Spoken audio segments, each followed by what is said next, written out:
İsa kölün yakasına halka yine öğretmeye başladı. Daşına şeyle ulu məhəllənin üyüşenligi derarlı köldäki bir qayga münüp oturdu. Tutuş məhəllə bolsa kölün yakasına uğru yerde durdu. İsa olara tımsallar arkalı köp zatlar öğretti. Olara şu tımsalı görünmerdi.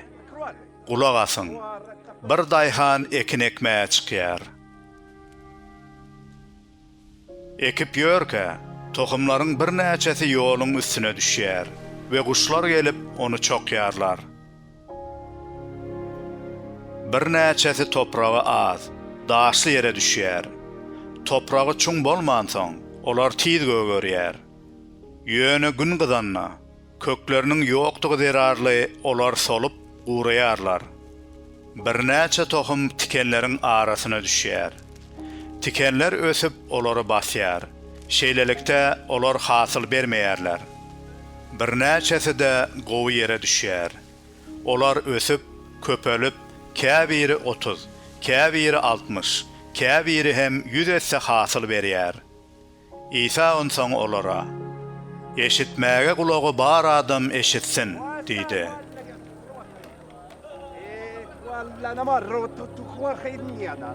İsa 12 şägirdi we başga käbir adamlar bilen ýeke galanna olar ondan bu tymsalyň manysyny soradylar.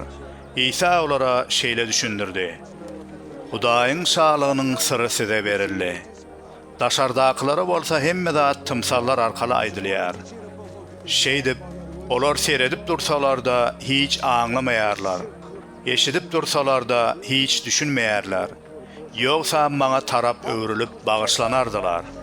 İsa olara şeýle diýdi. Siz bu tymsala düşünmeýärsiňizmi? Onu başga tymsallara nähil düşünjeksiňiz? Daýhanyň ekýäni Hudaýyň sözüdür. Käbir adamlar ýoluň üstüne düşen tohumlara meňdeýärler. Olar sözü eşidýärler. Emma yüreklerine ekilen bu sözü şo wada şeytan alıp gidýär.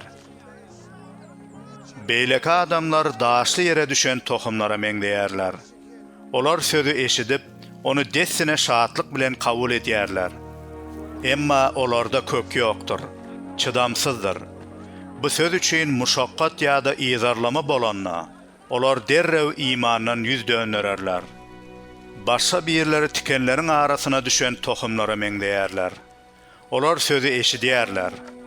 Emma dünýäniň gaýgylary, bayamak höwesi we başga meýiller ara girip sözü boğyar. Şonuň üçin söz hasyl bermeýär. Gowy toprağa düşenler bolsa, söz eşidip onu kabul edýärler. Ve käbiri 30, käbiri 60, käbiri hem 100 etse hasyl berýär. Çyrany haýsydyr bir gabyň ýa-da çarpaýanyň aşagyna gizlemek üçin getirýärlermi? Eýsem, onu çıradanyň üstüne goýmak üçin getirmeýärlermi näme? Üstü açylmajak gizlin zat, mese mälim bolmajak ýaşyryn zat ýokdur. Eşitmäge kulagy bar adam eşitsin diýdi. İsa ýene-de olara, eşidýärleriňize ünüs berin. Haýsy ölçek bilen ölçeseňiz, size de şol ölçek bilen ölçeler. Hatta size hassa köp berler. Kimde bar bolsa ona berler. Kimde ýok bolsa onun elindäki hem alınar diýdi. Onsoň İsa şeýle diýdi. Hudaýyň şalygy ýere tohum sepýän adam ýalydyr. Ol giýje ýatýar, ýerden turýar. Emma tohumyň nädip gögörüşini, ösüşini bilmeýär. Toprak öz-özünden hasyl berýär. Öňürti ballagy, soňra başy hem başdaky dolu däneleri ýetişýär. Hasyl bişenne ýanky adam dessine oragy işe giridýär. Çünki orak wagty gelendir. İsa olara ýene-de Hudaýyň şalygyny näme meňdedeli? Onu haýsy tymsal bilen düşündireli? Hudaýyň şalygy garçy ise tohumy ýalydyr. Bu tohum yer ýüzünde ekilýän ähli tohumlaryň iň maýdasy bolup, ekilenden soň ösüp, ähli ösümliklerden belent bolýar. Ol şeýle uly şahalar çykarýar welin, kuşlar kölegesine höwürtgelep bilýärler diýdi.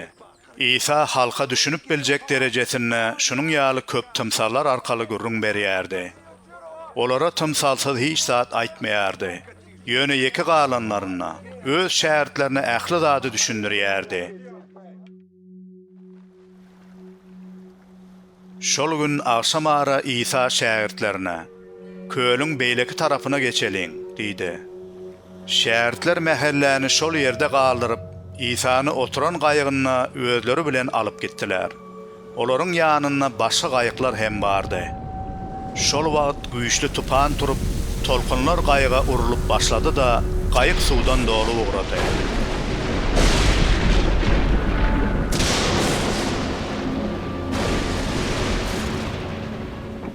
İsa bolsa gaýygyň isgi tarapyna bir ýassyga ýaslanyp uklap ýatyrdy. Şähertler onu oýaryp, "Mugallim, biz helak bolýas. Bu seniň perwaýyňa da dälmi?" diýdiler. İsa turup ýele käýedi. Ol köle, "Sen bol, besel" diýdi.